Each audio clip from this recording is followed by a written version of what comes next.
1994, was in the Royal Electrical and Mechanical Engineers for 7 years. He served in Iraq and Afghanistan, earning praise for his immense bravery as he lived and fought on the front line as a warrior gunner. His commanding officer said he never let his comrades down.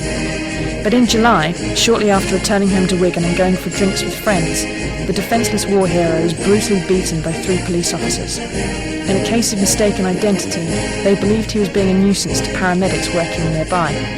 Mark, clearly the worse for wear, drunkenly tries to speak with the officers.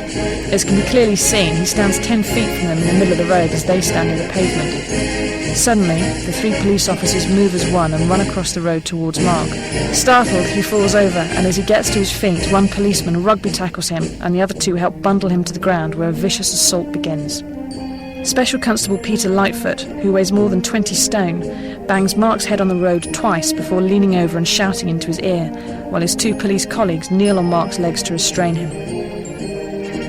Mark, in pain and self-defence, gets one arm free and manages to bite one of the officer's legs. His punishment is fierce and immediate. The officer concerned pushes him in the face with his booted foot, while Lightfoot grabs Mark's hair and repeatedly scrapes his face on the tarmac. These are the shocking injuries that he was left with. Yet still the attack goes on.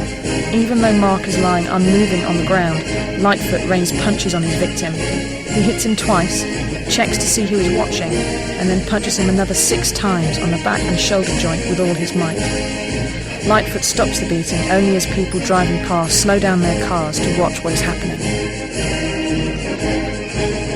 After 9 horrifying minutes of brutality, the 3 officers finally throw Mark in the back of a police van, which drives him off to the cells. There he is charged with assaulting the officers who had attacked him, and later convicted of 2 counts of... They look at the world, they know there's something not right. There's something that's not the way they want it to be, and they feel uneasy about it. But they try to placate those fears, not by facing them, but by trying to find a way of making them disappear with words like, oh no, we would never allow a police state. Not in America, no, never allow a police state. Britain, never allow a police state. I wonder if they said that in Germany just a few decades ago. We'd never allow a dictatorship in Germany, we're a land of freedom. And look what happened. In a few short years, they had a grotesque dictatorship. And that's how fast it can come.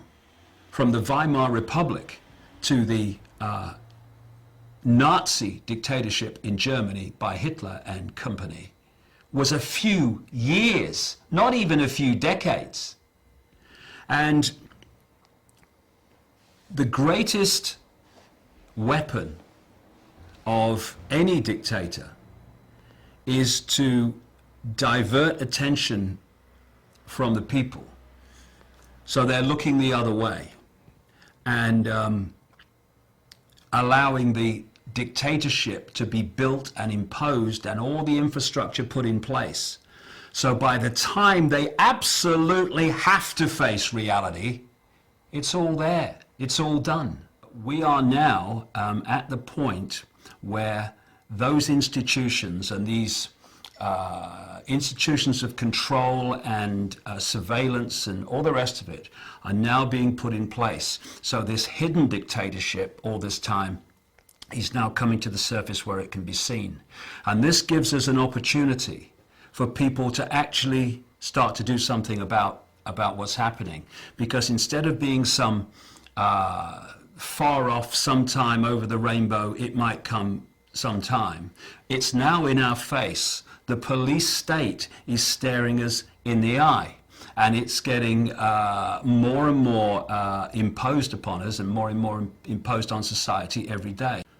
The world is headed towards a society, a global society, very much along the lines that was described by George Orwell in his book 1984.